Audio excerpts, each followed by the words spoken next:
আপনারা বাসায় না গিয়ে না ঘুমিয়ে সারা রাত আপনাদের এই মিটিংয়ে হাজির হয়েছেন। অতএব আমি কোনো মিটিংয়ে কোনো মেহমানের নাম উল্লেখ করি না, কিন্তু এটা একটা কৃতজ্ঞতার বিষয় হয়ে দাঁড়িয়েছে যেহেতু তারা আপনাদেরকে ওয়াদা দিয়েছেন। সার্জিস এবং হাসনাত, আমারও কৃতজ্ঞতা যে তারা এই দুই বীর আজকে এসছেন আপনাদের মনের কষ্টের কথা শুনবার জন্য। আপনাদের প্রতিনিধি দলের সাথে আমার একাধিকবার কথা হয়েছে। আমি আপনাদের সমস্যাগুলো পুরোপুরি ধারণ করি, বুঝি, এবং আমি আগে বক্তব্য দেওয়ার একটা বড় কারণ হচ্ছে যে আমার সহযোদ্ধাদেরকে সাহায্য করা, যে আসলে আপনাদের কষ্টের কথাটা কি সেটা আমি বলি আর কি। তাহলে হচ্ছে যে যারা আপনাদের এই লড়াইটাকে পরের স্টেজে নিয়ে যাবেন, পরের ফেজে ফাইট করবেন, তাদের জন্য লড়াইটা সহজ হবে। প্রথম কথা হচ্ছে আইনে সিটি কর্পোরেশনকে 14 থেকে 17টা কাজ করতে বলে দেয়া আছে বাংলাদেশের আইনে। বাংলাদেশে আমাদের যে 8-10টা সিটি কর্পোরেশন আছে, তো এগুলো কি এটা মোটামুটি আপনারা বুঝতে পারছেন, রেগুলার সেবামূলক কাজ আর কি। পৌরসভার যে আইন আছে, এই পৌরসভার আইনে হচ্ছে 20টা কাজের কথা রাষ্ট্র বলে দিয়েছে আইন করে। এখন সাডেনলি গণ অভ্যুত্থান পরবর্তী বাস্তবতায় আমরা দেখলাম যে এলজিআরডি মিনিস্ট্রি থেকে এই সকল স্থানীয় প্রশাসনে যারা দায়িত্ব পালন করেছেন তাদেরকে তারা বাতিল করে দিয়েছেন ইউনিয়ন পরিষদ ছাড়া। যুক্তিটা ন্যায্যত, যেহেতু আওয়ামী আমলে নির্বাচন হয়েছে, ফ্যাসিবাদের আমলের কোনো নির্বাচনকে আমরা যেহেতু গ্রহণ করি না, আমরা ন্যায্য মনে করি না, বৈধ মনে করি না, সেই জায়গা থেকে তারা এটা করেছেন। করবার পরে আবার নতুন কিছু সমস্যা তৈরি হয়েছে।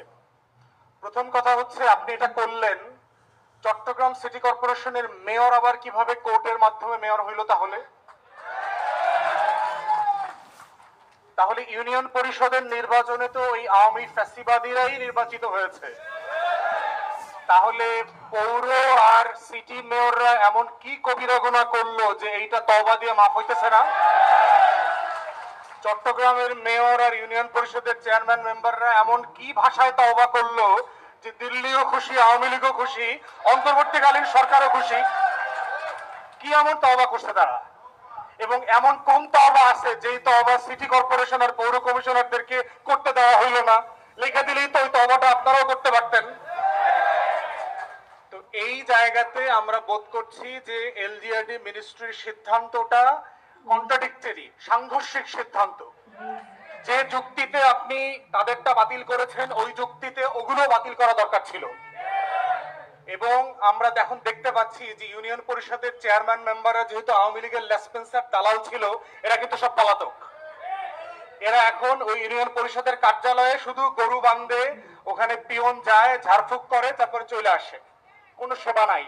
তাহলে আমার টোটাল স্থানীয় প্রশাসনের মাধ্যমে আমার যে জনগণের সেবা পাওয়ার কথা ছিল, তার প্রত্যেকটা সেবার সূত্র যারা কাউন্সিলররা ছিলেন, সেই সেবার সূত্রটা লাইনটা কেটে গেছে। দ্বিতীয় সমস্যা হচ্ছে যে আপনি যখন কোনো জিনিস বাতিল করবেন রাষ্ট্রের জায়গা থেকে, সেটা যত ন্যায্য হোক, বাতিলের পরের রিপ্লেসমেন্টটা কিভাবে হবে সেটা রাষ্ট্রকে বলতে হবে।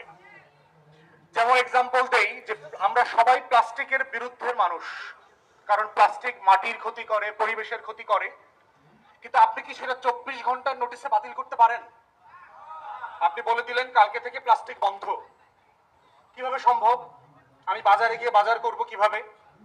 আমি একজন ব্যবসায়ীকে চিনি যিনি তার আগের সপ্তাহে, উপদেষ্টা বলবার আগের সপ্তাহে 500 কোটি টাকার প্লাস্টিকের র ম্যাটেরিয়ালস এনেছেন বিদেশ থেকে।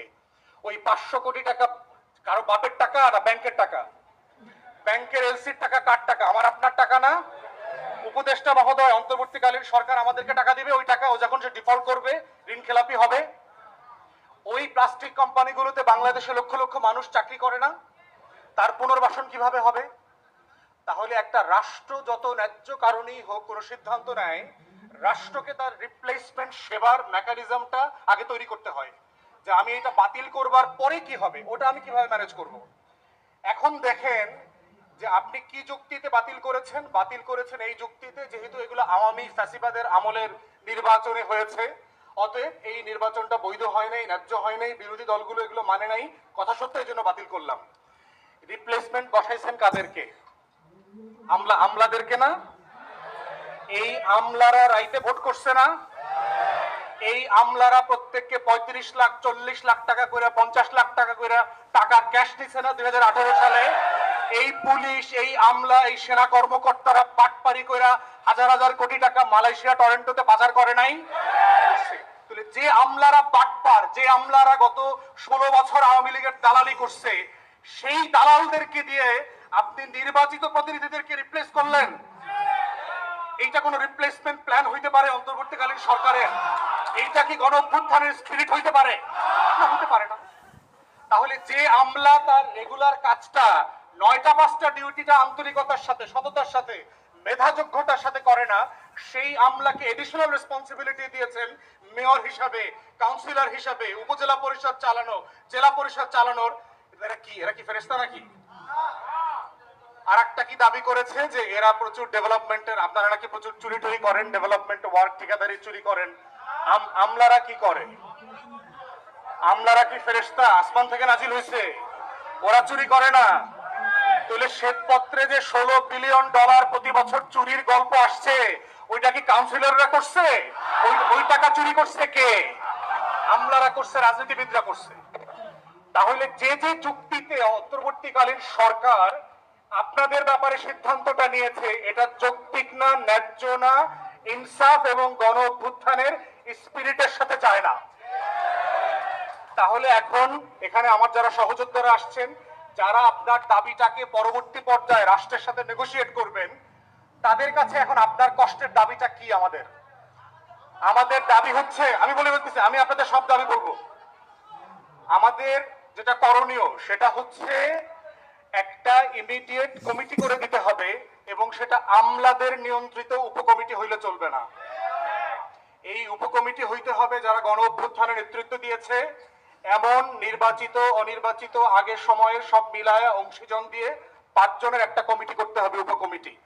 তারা 1 সপ্তাহের ভিতরে আপনাদের যত অংশীজন আছে, পৌর এবং সিটি, উপজেলা পরিষদ, আরো যে সকল পরিষদ আছে, ওনাদের সাথে কথা বলবেন। কথা বলে ওনারা একটা তালিকা করতে হবে যে আপনাদের ভিতরে কারা কারা আওয়ামী লীগ, জাতীয় পার্টি, 14 দলের বাটপারির সাথে জড়িত ছিলেন না। প্রথম শর্ত। দ্বিতীয় শর্ত হচ্ছে 24-এর গণ অভ্যুত্থানে যারা অ্যাক্টিভলি রোল প্লে করেছেন, মিছিল মিটিং করেছেন, লড়াই করেছেন, গুলিবিদ্ধ হয়েছেন, আপনার জেলে গিয়েছেন, মিথ্যা মামলা শিকার হয়েছেন। 3, গত 16 বছরের ফ্যাসিবাদ বিরোধী আন্দোলনে কারা কারা বিভিন্ন জায়গায় সক্রিয় ছিলেন, কারা কারা বিভিন্নভাবে নির্যাতিত হয়েছেন, এই ধরনের ক্রাইটেরিয়া সেট করে, এবং যাদের বিরুদ্ধে টাকা পয়সা পাচার, লুটপাট, নারী নির্যাতন, তারপরে হচ্ছে দুর্নীতির কোনো অভিযোগ নাই, এই রকম 4টা 5টা ক্রাইটেরিয়ার উপরে সিলেক্ট করে আপনাদেরকে আবার কাজে পুনর্বহাল করা, এইটা হচ্ছে আমাদের দাবি।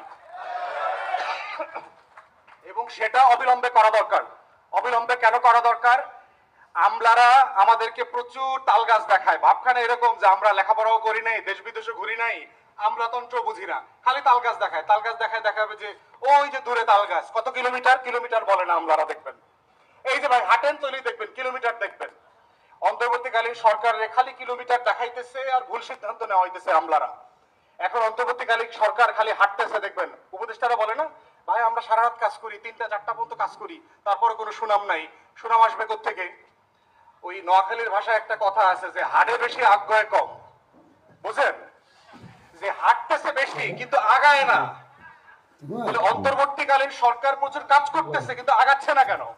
আগাচ্ছে না ওই আমলাদের কারণে। এই আওয়ামী আমলাতন্ত্র প্রত্যেকটা সিদ্ধান্তে কিভাবে ম্যানিপুলেট করা যায়, স্লো করে দেওয়া যায়, গতি কমিয়ে দেওয়া যায়, সেই কাজটা করছে। অতএব সেই জায়গাতে আমরা বোধ করছি যে একটা উপকমিটির মধ্য দিয়ে যারা গণ অভ্যুত্থানের পক্ষের মানুষ ছিলেন, তাদের নেতৃত্বে এই উপকমিটি যাচাই বাছাই করবে। ইতিমধ্যে আমরা জেনেছি যে আপনাদের নজরুল ভাই, সেতু ভাইরা মিলে আপনাদের কাউন্সিলরদের একটা তালিকাও করেছেন বিভাগওয়ারি, যে কারা কারা আওয়ামী জাতীয় পার্টির বেনিফিশিয়ারি না, ফ্যাসিবাদ বিরোধী আন্দোলনে ছিলেন। এই তালিকাটা আমি ওনাদেরকে অনুরোধ করব, সার্জিস, হাসনাত, নাসির পাটোয়ারি এদের সাথে বসে এই তালিকাটা শেয়ার করা, যাতে উপকমিটির কাজটা করা সহজ হয়ে যায়, এবং কারা কারা আপনারা নির্যাতিত হয়েছেন। এর বাইরে আমি আমার সহযোদ্ধাদেরকে অনুরোধ করব, এই কাউন্সিলরদের কিছু মারাত্মক সীমাবদ্ধতা আছে কাজ করার। তার ভিতরে একটা হচ্ছে ওনাদের কোনো ভালো স্যালারি নাই, বেতন নাই। আমরা শুধুমাত্র পত্রিকায় দেখি যে আমাদের লোকাল কাউন্সিলররা ঠিকাদারি করে, দুর্নীতি করে, এইটা করে সেটা করে। করে কেন? কারণ হচ্ছে সে একটা খুবই ব্যয়বহুল নির্বাচন করে আসছে। বাংলাদেশের নির্বাচনী কাঠামোটাই এমন যে আপনার প্রচুর বাটপারি টাকা খরচ করতে হয়, নগদ করা লাগে, বিকাশ করা লাগে। তো এরকম একটা ব্যয়বহুল নির্বাচন থেকে আসছে। তার মাসে সম্মানী ভাতা কত? 9,000 টাকা, 10,000 টাকা, 11,000 টাকা। এই যে শীতকাল আসছে, বিয়ে বাড়ি, জন্মদিবস, ওয়াজ মাহফিল, কাউন্সিলরদেরকে প্রত্যেক জায়গায় যাইতে হবে। 2,000 টাকা, 5,000 টাকা, 10,000 টাকা বাপের টাকা দিবে? সেবা করতেছে রাষ্ট্রের পক্ষ থেকে, টাকা পাবে কোথায় সে? আবার সে ঠিকাদারি করলেও তার দোষ। আপনি তার ফাইন ধরে সাঁতার কাটতে বলতেছেন, সেই রাষ্ট্রের সেবা সে কিভাবে করবে? তাহলে আমরা অনুরোধ করব আমাদের সহযোদ্ধাদেরকে যে অন্তর্বর্তীকালীন সরকারকে ওনাদের একটা সম্মানী ভাতা ন্যায্যতার ভিত্তিতে ঠিক করতে হবে। যারা বড় শহরে থাকেন সেখানে খরচ বেশি, যারা একটু প্রান্তিক পৌরসভায় থাকেন তাদের খরচ কম, কিন্তু ন্যূনতম 50,000 থেকে 1 লক্ষ টাকা সম্মানী ভাতা দেওয়ার দাবি করছি, যেন তারা সম্মানের সাথে বাঁচতে পারেন এবং জনগণের সেবা করতে পারেন। থার্ড হচ্ছে তাদেরকে একটা পুনর্বহাল করবার মধ্যে কিন্তু মেয়াদ ঠিক করে দিতে হবে। পুনর্বহাল করলো আবার 3 মাস পর আবার সরায় দিল, তাহলে কিন্তু দেখা যাবে যে আবার সেবাটা প্রচন্ড রকম বিঘ্ন হবে। সেবার সমস্যাটা কোথায় দেখেন, যে আগামী এই জানুয়ারি মাসের প্রথম সপ্তাহে প্রাইমারি স্কুল, হাই স্কুল থেকে শুরু করে প্রচুর বাচ্চারা স্কুল পরিবর্তন করবে, নতুন ভর্তি হবে। এবং এই নতুন ভর্তি হওয়ার জন্য কি তাদের কাগজপত্র লাগবে, জন্ম সনদ লাগবে, তাদের বাবা মার পরিচয় পত্র লাগবে, এনআইডি কার্ড লাগবে, সত্যায়িত করতে হবে। অথচ আমাদের প্রত্যেকটা স্থানীয় পরিষদের অফিস বন্ধ। তাহলে বাচ্চারা প্রাইমারি স্কুলে ভর্তি হবে কি ডকুমেন্টস দিয়ে? তার কোনো ডকুমেন্টস নাই, বাবার ডকুমেন্টস নাই, সত্যায়িত করার লোক নাই, সে কিভাবে এটা করবে? তাহলে বই পাবে কিভাবে? কিসের ভিত্তিতে বই দিবে? এইটার পুরোটা আবার একটা দুর্নীতির চক্র তৈরি হবে। প্রাইমারি স্কুলের টিচার, হাই স্কুলের টিচার, হেড টিচার, গভর্নিং বডির চেয়ারম্যান, এরা সবাই মিলে প্রত্যেকটা বাবা মায়ের কাছ থেকে 1,000, 2,000, 5,000 টাকা করে নেবে। যদি এই সেবাটা রাষ্ট্রের পক্ষ থেকে আমি দিতে না পারি, এই দুর্নীতির আবার নতুন একটা চক্র তৈরি হবে। অথবা যেটা হবে, যারা উপবৃত্তি পায়, যে সকল মেয়েরা, গরিব পরিবারের ছেলে মেয়েরা, সরকার এই টিচাররা এবং গভর্নিং বডির সদস্যরা মিলে 1 মাস 2 মাসের উপবৃত্তির টাকা কেটে রাখবে। তাহলে এই গরিব পরিবারটাকে বঞ্চিত করা হইলো এই বঞ্চনার রেজাল্ট আকারে। তাহলে এই মানুষগুলো যদি সেবা দিতে না পারে তাহলে কি পরিমাণ ক্ষতি হবে চিন্তা করো। থার্ড আর একটা সংকট কি দেখেন, আমাদের কাউন্সিলররা না থাকার কারণে, স্থানীয় পরিষদ না থাকার কারণে আমাদের যে লোকাল ডেভেলপমেন্ট ওয়ার্ক আছে, বাংলাদেশে মিনিস্ট্রি ওয়াইজ সবচেয়ে বড় মন্ত্রণালয় হচ্ছে লোকাল গভর্নমেন্ট, এলজি। যেটা এই লোকাল গভর্নমেন্ট মিনিস্ট্রির বাজেট প্রায় 40,000 কোটি টাকা। এই কাজগুলো কিন্তু আটকা পড়ে গেছে। এই 40,000 কোটি টাকার কিন্তু কনসিকুয়েন্সিয়াল ইকোনমি আছে। যে এলাকায় 50টা রাজমিস্ত্রি কাজ করে সে এলাকা কিন্তু 2টা দোকান তৈরি হয়, 3টা বাড়িতে বাসা ভাড়া তৈরি হয়। ওখানে মোটরসাইকেলে যাওয়া আসার কারণে তেল খরচ বাড়ে, পেট্রোল পাম্পে বেচা কিনা বাড়ে, মুদির দোকানে বেচা কিনা বাড়ে, টিউশনি বাড়ে। এইরকম অনেক সেবা তৈরি হয়, একটার সাথে আরেকটা জড়িত। এই কাজগুলো বন্ধ থাকার কারণে যেটা হচ্ছে, এই বছরের অর্থনীতি কিন্তু প্রচন্ড রকম সংকটের মুখে পড়বে। জিডিপির গ্রোথ কমে যাবে এবং আগামী জুন জুলাইতে যখন আমরা অর্থনীতি নিয়ে আলোচনা করব, এই গ্রোথের, জিডিপির ঘাটতির দায়টা কিন্তু গণ অভ্যুত্থানের উপরে পড়বে এবং অন্তর্বর্তীকালীন সরকারের উপরে পড়বে। তাহলে আমলারা যে সংকটটা তৈরি করেছে, এই দায়টা কিন্তু দিন শেষে আমলারা নেবে না। এই দায়টা নিতে হবে আমাদের সহযোদ্ধাদের, গণ অভ্যুত্থানের পক্ষের শক্তিদের।